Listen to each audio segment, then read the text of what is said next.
Ito, para sa lahat ito. Para sa lahat ng ayaw ng kamote.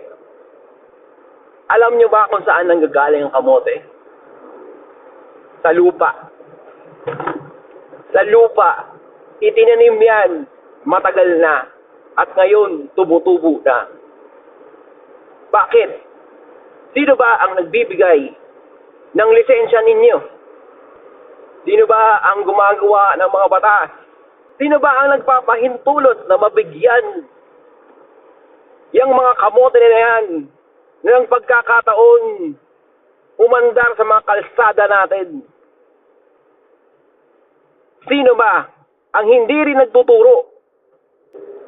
Sila dapat ang hindi nagpapahintulot na bakit unfit ang isang driver. Sila ang di dapat nagpapahintulot ng mga bulok na sasakyan, bulok na motor, bulok na truck, bulok na bus. Sino ba? Sino ba yung mga pulpul na tao na yan? Hindi nagtatrabaho hanggang ngayon? Walang pagbabago pa rin. May kamote pa rin.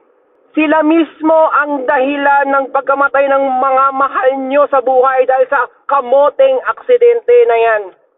Kung walang ganyan, wala ding kamote.